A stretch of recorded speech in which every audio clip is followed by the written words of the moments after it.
ministre, la rentrée gouvernementale a été marquée par la prise de mesures sociales qui va coûter près de 64 milliards de francs CFA au budget. On pourra citer parmi ces mesures la revalorisation des salaires à travers la baisse de l'UITS, le relèvement des indemnités de logement et de suggestion. Vous avez écouté les appréciations de la rue. D'abord, quelle est votre réaction? Non, je pense que je comprends parfaitement les différentes personnes qui sont passées tout à l'heure et qui ont exprimé leur point de vue. D'abord, il faudrait reconnaître qu'on ne dira jamais qu'on a assez, ça c'est sûr, c'est évident. Et au niveau du gouvernement, nous sommes effectivement conscients que les populations burkinabées sont toujours confrontées à la faiblesse de leurs revenus et du pouvoir d'achat. Nous sommes conscients également que, encore que l'inflation est relativement contenue parce que nous avons eu une inflation, en tout cas en 2012, qui était, je pense, dans la norme, autour de 2,8%, même si cette année, ça peut monter autour de 3%. Nous comprenons cela. C'est en fait, il y a plusieurs facteurs qui expliquent le fait que nous n'arrivons pas à satisfaire à ces préoccupations. C'est-à-dire que l'idéal aurait été qu'on double les salaires à 100% ou à 120%, et ainsi de suite. D'abord, regardez un peu le contexte international. Il faut que nous, Burkinabés, nous disions que nous ne sommes pas sur une planète en dehors du contexte. Le monde d'aujourd'hui est traversé par une véritable crise. Une crise qui est marquée par une stagnation de l'économie internationale, pour ne même pas parler de la récession dans certaines économies. Et cela se ressent également aussi dans la sous-région. Et nous assistons aussi, malheureusement, depuis plusieurs années, à une tendance haussière des prix des hydrocarbures. Alors, quand vous prenez un peu la position de Burkina Faso, qui est un pays enclavé, qui est un pays aux ressources limitées, aujourd'hui, nos ressources s'appuient pour beaucoup sur les recettes minières qui nous ont permis aujourd'hui d'aller à plus... Justement, est-ce qu'on ne pouvait pas faire mieux? Les syndicats s'attendent depuis des années à des augmentations de salaire de l'ordre de 20-30%. Non, c'est que toutes ces mesures que nous prenons font d'abord l'objet d'une étude approfondie en fonction de la capacité de notre budget à pouvoir les supporter. C'est-à-dire que quand vous prenez une mesure, vous devrez vous assurer que ça ne va pas déséquilibrer votre budget. Et c'est vrai, les fonctionnaires, les travailleurs, ils ont leurs préoccupations. Mais je dois quand même rappeler que le gouvernement travaille pour l'ensemble des Burkinabés. Il y a, aujourd'hui, nous sommes près de 17 millions de Burkinabés.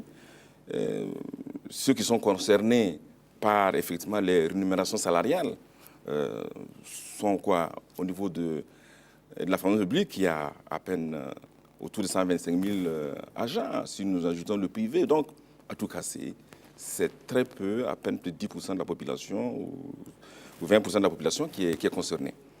Alors, pendant ce moment, on a dit effectivement qu'il faut augmenter les salaires. Et au même moment, on voudrait que le gouvernement construise plus d'écoles, on voudrait que le gouvernement bitume plus de routes, qu'on nous puissions effectivement construire plus d'hôpitaux. Il faut que nous puissions accompagner l'agriculture. Donc vous voyez, quand vous avez votre budget, c'est comme vous, quand vous avez votre budget, vous essayez de voir les priorités en fonction de ce que vous pouvez faire. Alors, Monsieur le Premier ministre, alors, à quoi faut-il s'attendre avec les négociations gouvernement-syndicat? Surtout que ces derniers pensent que vous les avez pris à contre-pied lorsque vous avez donné... Non, pas du tout. Je crois que vraiment, je salue vraiment l'esprit de dialogue qui prévaut entre les centrales syndicales, les syndicats autonomes et le gouvernement. La prise en compte des mesures que nous venons de prendre, comme vous l'avez rappelé, autour de 64 milliards, justement, ça va dans le sens d'une des préoccupations des syndicalistes, qui est de travailler à ce qu'on puisse revaloriser un peu, quel que soit le pouvoir d'achat des travailleurs. Donc, certes, on peut avoir l'impression, à titre individuel, que ce n'est pas beaucoup. Quand quelqu'un dit, bon, 5 000 francs, ce n'est pas beaucoup. Mais quand vous multipliez ça par le nombre donc, des personnes concerner la masse salariale, ça devient quelque chose d'important sur notre budget. Et nous avons quoi en 2012, puisqu'on n'a pas fini d'évaluer le budget, l'exécution du budget 2013, nous étions autour de quoi autour de 1000 milliards 300 ou 400 millions de francs CFA. Vous voyez, pour l'ensemble des dépenses que nous avons, qui se tournent autour de 1000 milliards 400 millions de francs. Donc, quand vous avez un budget de 1000 milliards, on ne peut pas inventer ce qu'on n'en a pas. Donc, nous essayons de donner ce que nous pouvons. Et nous pensons certes que nous sommes convaincus que, bien sûr, que nous aurions pu faire mieux si, effectivement, nous pouvions avoir des recettes qui étaient de l'ordre de 2000 milliards à 3000 milliards. Est-ce qu'aujourd'hui, on peut dire que les Burkinabés demandent trop, un peu trop? Avec toutes ces mesures que vous avez prises, je pense que le gouvernement s'est défoncé pour au moins parvenir à ces décisions. Vous vous attendez certainement à ce que les populations applaudissent, mais ce n'est pas le cas. Est-ce que ça vous écoeure quand des situations se passent comme ça? Non, pas du tout. Je n'ai jamais vu dans ce pays une revalorisation des salaires applaudis. Jamais. C'est-à-dire les gens vous diront toujours, quand vous augmentez les salaires, l'indice salarial d'1 point ou 2 points, les gens vont vous dire que non, ça ne suffit pas, il faut augmenter. Non, c'est partout. Nous les comprenons, mais nous demandons aux Burkinabés, moi je vais leur demander 2 choses. La première, je voudrais simplement leur dire qu'ils soient convaincus que nos ressources financières sont très modestes. Notre budget, il est là, il est accessible à tout le monde. Ça, c'est la première des choses. Deuxièmement, je demanderai aux Burkinabés d'être patients. C'est parce que, oui, non, laissez-moi terminer, je veux qu'ils soient patients. Parce que l'amélioration des conditions de vie ne peut pas se faire de jour au lendemain. C'est pourquoi nous avions adopté une nouvelle stratégie de développement, qui est la stratégie de croissance accélérée de développement durable, justement, qui devrait à terme nous permettre justement de pouvoir engranger des revenus assez importants pour que les Burkinabés se sentent mieux. Donc, cela va demander beaucoup d'efforts, beaucoup de travail. Et puis aussi, si nous pouvons faire mieux, nous le ferions. Donc, ce que nous avons fait, c'est réellement, comme je l'ai dit, c'est en fonction des moyens dont nous disposons. C'est peut-être le fait des disparités criardes entre les différentes couches sociales qui font que les gens pensent qu'on peut faire mieux. Est-ce que même au niveau du gouvernement, les bas salaires ne peuvent pas être perçus comme un problème? Le fait que les gens peut-être n'arrivent pas à consommer, est-ce que ça ne peut pas être perçu comme un problème économique au niveau du gouvernement? Vous ne le percevez pas comme tel? Oui, mais vous savez que nous avions, peut-être qu'on va y venir, puisque vous m'avez parlé de nos rapports avec les syndicats. Vous savez que nous avions commandité une étude pour voir un peu justement notre système, notre politique de traitement salarial et indemnitaire. Et nous nous sommes rendus compte effectivement qu'il y avait beaucoup de discrimination, beaucoup d'inégalités. Et c'est pourquoi nous avons souhaité engager, nous avons fait des propositions aux syndicats pour essayer de rééquilibrer, pour corriger ces injustices. Parce qu'effectivement, quand vous regardez, 2 fois, si vous prenez la grille indemnitaire, vous passez pratiquement d'un rapport de 1 à 100, si je peux m'exprimer ici. Alors donc tout ça, il faut revoir, il faut travailler avec les syndicats pour revoir justement la base donc, de nos traitements, particulièrement en ce qui concerne donc, les indemnités. Mais je reviens une fois de plus pour insister sur le fait que nous aurions souhaité faire plus si nous n'avions pas effectivement d'autres contraintes sur lesquelles nous travaillons pour les Burkinabés. Vous dites qu'il y a d'autres négociations avec les syndicats qui continuent sur la grille indemnitaire. À quoi on peut s'attendre à l'issue donc de ces concertations qui continuent? Surtout qu'il y a une certaine opinion qui dit que vos partenaires internationaux demandent à ce que le gouvernement revoie conséquemment à la hausse les revenus des fonctionnaires. Il ne peut pas décréter ça, ce n'est pas le Fonds monétaire qui va décréter que nous puissions augmenter nos revenus. Les revenus s'augmentent sur des bases économiques. On ne se lève pas du jour au lendemain pour dire qu'on donne 1 million. Non, il y a des agrégats économiques. Si vous n'avez pas une croissance économique, vous ne pouvez pas augmenter. Nous avons une croissance économique de 9% à peu près en 2013, mais elle est encore insignifiante pour pouvoir avoir un impact réel sur le revenu donc, des citoyens. Non, en ce qui concerne les travailleurs, je pense que nous sommes actuellement les ministres chargés de ces secteurs-là, le ministre en charge de la fonction publique, du travail et de la sécurité sociale, ainsi que le ministre de l'économie et des finances sont en concertation avec les syndicats pour que effectivement nous puissions parvenir avant la fin de l'année, bien sûr, j'imagine, en tout cas, à la fin de l'année, à une nouvelle grille indemnitaire qui sera plus juste. Et bien sûr, à l'occasion, il y aura une fois de plus, à cette occasion, une revalorisation, bien sûr, du traitement donc, des fonctionnaires. Ces mesures ont été prises à un moment où l'actualité politique est quand même suffisamment surchauffée, si je peux m'exprimer ici. Est-ce qu'il y a un rapport aujourd'hui entre la mise en place du Sénat et ces mesures que vous avez prises? Non. Nous allons y revenir dans le débat sur le Sénat. Bien évidemment, chacun utilise des arguments qui peuvent l'arranger. Je vous ai dit que le gouvernement procède régulièrement à une réflexion sur les conditions de vie de ces populations. C'est le rôle du gouvernement de le faire. Ont été vivement recommandés par le comité de suivi et d'évaluation de la mise en œuvre des réformes politiques consensuelles. Bon, je pourrais dire que ce n'est qu'une coïncidence qui a fait qui ne rencontre que notre propre préoccupation, parce que ça fait, en réalité, depuis 3 ou 4 mois que nous y réfléchissons.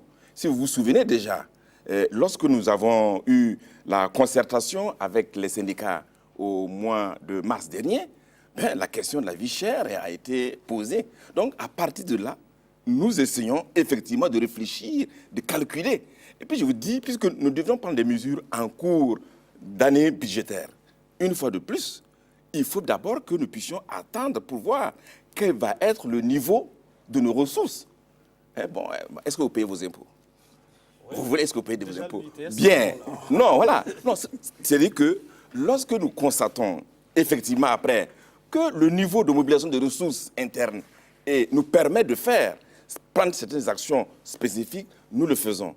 Donc, c'est pour cette raison, effectivement, M. Tiambiono, que nous avons donc pris cette décision qui n'a absolument rien à voir avec le Sénat. Voilà, Monsieur le Premier ministre, pour que ces mesures puissent avoir un impact certain de façon durable, il faut concomitamment baisser, en tout cas négocier l'obtention de la baisse des prix des loyers, des denrées alimentaires. Là, vous dites que le gouvernement est en négociation avec les commerçants et autres, mais qu'est-ce que vous pouvez faire tout de suite pour actionner le prix des loyers? Parce que d'ores et déjà, certains ont commencé à augmenter les loyers. On a fait une petite enquête avant de venir à cette émission. Il y a des locataires qui se plaignent déjà du fait que des bailleurs de fonds leur ont déjà dit qu'à la fin du mois, ils vont augmenter de 2500 ou de 5000. Alors, votre question, elle est très intéressante et elle appelle plusieurs réflexions. C'est le paradoxe, justement, de l'augmentation des salaires. C'est-à-dire, si vous augmentez le salaire, eh bien, le petit boutiquier pense que lui aussi peut en tirer profit. Du reste, c'est comme ça que fonctionne l'économie. Bien sûr, mais quand l'économie est organisée, c'est normal que si les revenus des populations augmentent, il est normal également aussi que ceux qui font le commerce puissent avoir augmenté leur marge bénéficiaire, mais pas le faire de telle sorte que cette marge bénéficiaire corresponde à ce que l'État aurait fait. Ça, c'est une problématique. Alors, donc, c'est pour cela nous avons décidé, dans le cadre donc, justement de notre politique économique, de renforcer les mesures de contrôle. C'est-à-dire qu'il faut que même si nous sommes dans un système d'une économie libérale, il y a des choses qu'on ne doit pas faire. On ne peut pas augmenter les prix à sa guise comme on le veut. Alors donc, c'est pourquoi nous avons dégagé des moyens cette année, près de 1 milliard, pour renforcer justement les structures qui sont en charge du contrôle des prix. Alors, en ce qui concerne les denrées alimentaires, on n'en a pas parlé parce qu'actuellement, le comité tripartite est en train de réfléchir. Et notre souhait est de parvenir sur certaines denrées de grande consommation, comme le riz et le maïs, que nous puissions au moins baisser sensiblement le prix. Mais je pense que les négociations sont en bon terme, parce que nous revoyons un peu la structure de ces produits et nous pensons le faire. Alors, en ce qui concerne les loyers, c'est vrai, ce qui fait défaut dans notre pays, c'est qu'il n'y a aucune base réelle de tarification des loyers. C'est pourquoi je m'étais engagé, lors de ma déclaration de politique générale, à faire en sorte que nous puissions prendre un texte qui réglemente les prix des loyers. Alors, nous avons mis le ministère en charge de l'habitat à commanditer une étude, parce qu'il faut bien mener d'abord une étude pour avoir une bonne base légale. Donc, il y a une étude qui a été commanditée et nous attendons les conclusions de cette étude pour, bien sûr, cette base se conclure, introduire au niveau du Parlement une loi qui va désormais organiser effectivement les prix des loyers. S'il y a une question qui préoccupe les Burkinabés à l'heure actuelle, c'est la mise en place du Sénat qui alimente les débats. Des mémoires de journalistes, en tout cas, je pense que c'est la première fois qu'une institution, la mise en place d'une institution crée autant de polémiques. Est-ce que l'option de suppression pure et simple de cette deuxième chambre est envisageable à votre niveau? Est-ce que c'est inscrit à votre agenda politique? Non, vous avez suivi... D'abord, si vous permettez que je dise peut-être aussi un petit mot, c'est vrai, sur ce que ce Sénat suscite comme polémique, comme vous l'avez dit. Il faut quand même reconnaître au président Blaise Compaoré d'être un homme qui a beaucoup d'idées, un visionnaire, quelqu'un qui a toujours, pratiquement à chaque mandat, apporte des innovations sur le plan institutionnel. Dans son programme politique de 2010, le chef de l'État, après sûrement avoir réfléchi sur le fonctionnement de nos institutions, et notamment au niveau du Parlement, estime qu'on peut améliorer le système parlementaire de Burkina Faso. Parce que quand vous avez une chambre, eh bien, naturellement, vous avez une opposition qui s'oppose pratiquement systématiquement et une majorité qui vote pratiquement systématiquement. C'est pourquoi il y a souvent une seconde chambre pour tempérer un peu la situation de ce qui peut se passer dans la première chambre. Alors, il a imaginé que pour qu'effectivement le débat soit beaucoup plus important et qu'on prenne en compte les préoccupations des gens qui ne sont pas forcément des partisans, il faut créer une autre chambre qui va être le Sénat, qui va regrouper, certes, des représentants des partis politiques, mais aussi de la société civile, des autorités coutumières, religieuses, qui sont une haute sensibilité et qui peuvent enrichir les textes de loi. C'est ça qui a été à la base de son idée. Mais le président Compaoré aurait pu ne pas passer par tout ce processus pour faire créer le Sénat. Puisqu'il avait une majorité, il a toujours eu une majorité. Alors, mais il a estimé que, outre le Sénat et d'autres idées qu'il avait, il va en faire un paquet de réformes politiques qu'il va soumettre aux acteurs politiques, à la société civile. En partant du principe que rien ne sera imposé. Si les acteurs politiques s'entendent sur les réformes, qu'on peut qualifier de consensuelles, il va instruire le gouvernement pour les mettre en œuvre. C'est dans ce sens que le Sénat, effectivement, a été retenu par l'ensemble des acteurs qui sont allés au Sénat, qui sont allés au CCRP, en dehors, effectivement, de quelques partis politiques. Mais maintenant qu'il y a la polémique, pourquoi est-ce que l'idée, par exemple, de supprimer cette institution-là, vous vient peut-être à un moment donné? Et peut-être pour appuyer dans ce sens, pourquoi ne pas envisager, si tant est qu'on veut que d'autres acteurs, autres que les politiques, soient seulement représentés au Parlement, pourquoi ne pas envisager, comme cela se fait dans certains pays comme le Rwanda, la possibilité d'intégrer au Parlement des gens qui soient des corporations, des femmes et des jeunes et autres, qui peuvent être désignés et non pas élus. Un système double, avec une élection des partis politiques et puis de l'autre, des représentants de femmes, de jeunes et autres qui peuvent intégrer. Oui, voilà, bon, ça, je pense que... Oui, non, avec, ça, effectivement, je pense que chaque pays a son expérience. Mais je vous dis quand même une chose. Il faudrait qu'on accepte que nous sommes dans une démocratie. Nous sommes dans une démocratie et chacun exprime ce qu'il veut. Il y a ceux qui ne veulent pas du Sénat. Il y a ceux qui veulent le Sénat et qui sont portés par une majorité. Alors, sur quelle base on va dire que moi, j'estime que ceux qui aujourd'hui contestent de façon officielle le Sénat, c'est la minorité. Je vais dire, si nous le prenons sur le plan politique. Pourquoi la majorité devrait effectivement céder tout de suite en disant que nous ne voulons pas du Sénat? Parallèlement, le président du Faso prône le dialogue, il dit d'ouvrir le dialogue avec tout le monde, bien sûr, même ceux qui sont contre. Mais bien sûr, ce que je vous dis, même quand vous avez des débats contradictoires, vous devez pouvoir vous parler. Moi, je défends l'idée du Sénat. Monsieur Guama, il est contre le Sénat. ça ne nous empêche pas de nous asseoir. Donc, il y a de nouvelles orientations sur le Sénat, puisque le chef de l'État ayant vu, effectivement, que le Sénat suscite une très forte passion, ne voulant pas que cette institution soit créée dans une espèce de haine sociale, il m'a instruit avec le ministre en charge des réformes politiques de retourner voir le comité de suivi pour qu'ils évaluent et fassent des propositions. Ce qui a été fait, vous avez suivi ça, vous en avez largement commenté. Notre vision aujourd'hui, est que nous souhaitons que l'idée du Sénat continue à être promue. D'accord. Comment? Non, ce que j'ai fait, c'est très important parce que ça vous me donne l'occasion de le dire. Je n'aurai pas l'occasion de revenir là-dessus. Nous n'allons pas imposer le Sénat. Il y a de nouvelles propositions qui ont été faites, puisque en réalité, les critiques du Sénat, bon, vous savez, on peut discuter des critiques. C'est quoi? Budgétivore, inutile, c'est pour modifier l'article 37. Mais vous savez, tout ça, ce sont des arguments de campagne politique. Côté budgétivore, soit, je pense que le comité du suivi d'évaluation, effectivement, a convenu que si c'est ça qui pose un problème, on peut prendre des mesures pour réduire le nombre donc, de sénateurs. On peut revoir carrément les coûts. C'est ce qui a été fait. Et on a proposé donc, que, vous le savez, le Sénat revienne à 71 personnes au lieu de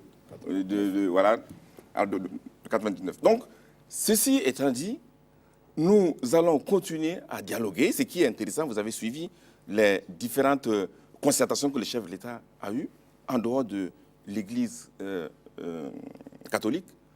Tous les autres acteurs se sont dit partants. Alors nous allons pousser la réflexion. Nous allons continuer à dialoguer avec ceux qui veulent dialoguer pour trouver une solution en vue d'instituer donc le Sénat si cet accord arrive. Mais justement, des concertations sont engagées avec la classe politique, les leaders coutumiers et religieux. Vous avez dit tout de suite, l'Église se dit qu'elle est non partante. Et puis, les positions sont controversées au sein de la communauté musulmane, quand bien il y a une position qui est affichée. Les coutumiers se disent partants, mais il faut d'abord s'entendre avec l'opposition. L'opposition qui ne veut rien entendre du Sénat. Comment vous allez donc concilier s'entendre avec cette opposition qui ne veut pas du Sénat? Monsieur le Premier ministre, et si la préservation de la paix sociale était liée à la suppression du Sénat, qu'est-ce que vous allez faire? Si c'était la condition sine qua non pour qu'il y ait la paix sociale. Bon, d'abord, pour en ce qui concerne ce que vous avez dit effectivement qu'il y a des acteurs qui sont contre, il y a des acteurs qui sont pour. Vous avez cité, bien sûr, l'Église catholique. Moi, je pense que nous, une fois de plus, j'aime dire que nous sommes dans un système démocratique. Chacun est libre de ses opinions.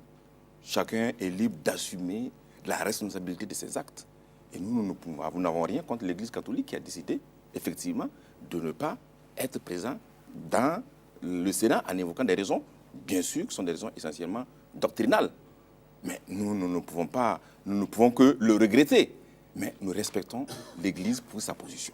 Et nous saluons, naturellement, ceux-là qui étaient au niveau des CRP et qui ont effectivement donc, décidé donc, d'appuyer le Sénat. Alors, quand vous dites que la paix sociale, est-ce que c'est à quel prix? Non. Je pense que nous allons continuer à dialoguer. Je suis convaincu que nous n'allons pas ébranler le pays pour le Sénat. On va trouver... Et si c'était le prix à payer? Le prix à payer, la suppression du Sénat, le prix à payer pour qu'il y ait la paix sociale. Non, parce qu'on ne peut pas décider, ce que je vous ai dit, mais pourquoi on décide que c'est le Sénat qui va entraîner le chaos? Non. On va dialoguer, toujours, le chef de l'État nous a dit, on va continuer à discuter et on verra. Alors, si réellement on arrive à une situation où, on estime qu'il n'y a pas de solution possible, en ce moment, le chef de l'État va décider. Mais pour le moment, nous pensons qu'il faut que le débat continue.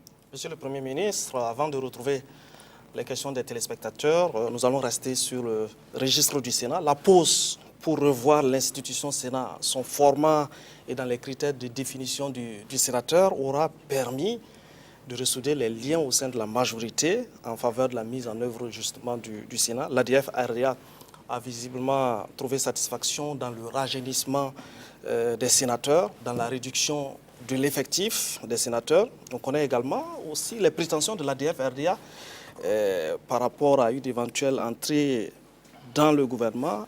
On se rappelle qu'à l'issue des élections législatives et municipales, l'éléphant revendiquait un certain nombre de postes au gouvernement et un poste de ministre d'État pour son président. Est-ce que de ce côté, les choses sont réglées? Vous êtes, la majorité s'est bien entendue? Non, je pense qu'il faut respecter les acteurs politiques.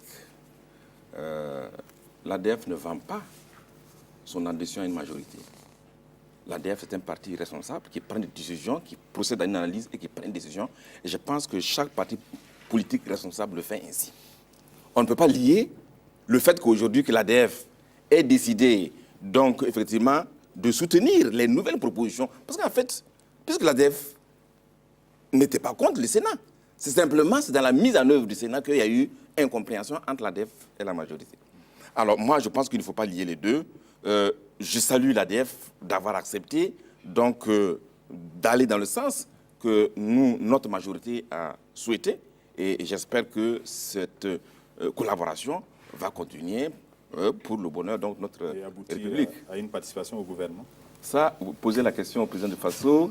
Quoi qu'il en soit, une fois de plus, je vous dis, il n'y a aucun marchandage entre l'ADF et nous par rapport à des postes ministériels. Si l'ADF doit revenir au gouvernement, c'est tant mieux. Alors donc, je ne vois pas de problème à cela. Il y a une question aussi qui est relative à la décision du gouvernement de supporter le surcoût du pèlerinage à la Mecque. Nous sommes dans un État laïque, c'est ce que ce téléspectateur a voulu dire. Est-ce qu'il n'y a pas une violation de l'article 31 de la Constitution qui dit que nous sommes dans un État laïque, démocratique et unitaire? Alors si c'est ça, l'État supprime toutes ces subventions à d'autres associations. Nous apportons notre contribution et à la communauté musulmane de façon générale, en tant qu'association, pour aider des gens qui veulent effectivement aller accomplir le rite de leur religion et qui n'ont pas le moyen de le faire. Mais je peux vous dire que nous avions pris des mesures, nous avons décidé également d'apporter une contribution aux autres confessions religieuses. Donc, au contraire, il faut saluer cette décision de l'État. Donc, nous allons continuer à le faire, même si, effectivement, ça coûte cher et souvent, ça implique l'État dans l'organisation du Hajj. Ceux qui pratiquent la religion traditionnelle africaine, qui n'effectuent pas de ben, pèlerinage, s'ils ont des lieux de mais qui ont pèlerinage, parfois des rituels et des s'ils ont des lieux de sacrifices. pèlerinage qui nous disent et on va les accompagner. Le comité WAC. Voilà, ben, tout à fait. Ok. Et les revendications du Synatique? Du Synatique Oh, et des négociations. Oui, mais c'est en bonne voie. Je pense que, bien sûr, est-ce qu'un journaliste qui a faim? Non, c'est tout le monde. Un soldat qui a faim, c'est un danger. Un instituteur qui a faim ne va pas aller enseigner à l'école. Non, je pense que je comprends les préoccupations des Synatiques. Nous en avons déjà discuté. Alors qu'on nous laisse le temps d'apporter une solution, nous avons dit que nous étudions vraiment leurs revendications et en fonction des moyens dont nous disposons, nous apporterons une réponse à ces revendications. Et à quel niveau se trouvent les négociations avec les syndicats? C'est une question aussi. C'est-à-dire par rapport à ce que les... Non, ça continue. Les négociations continuent et je pense que même actuellement, elles ont toujours lieu. Et nous espérons qu'elles puissent donc se terminer très prochainement avant le prochain round donc, des négociations gouvernement-syndicat.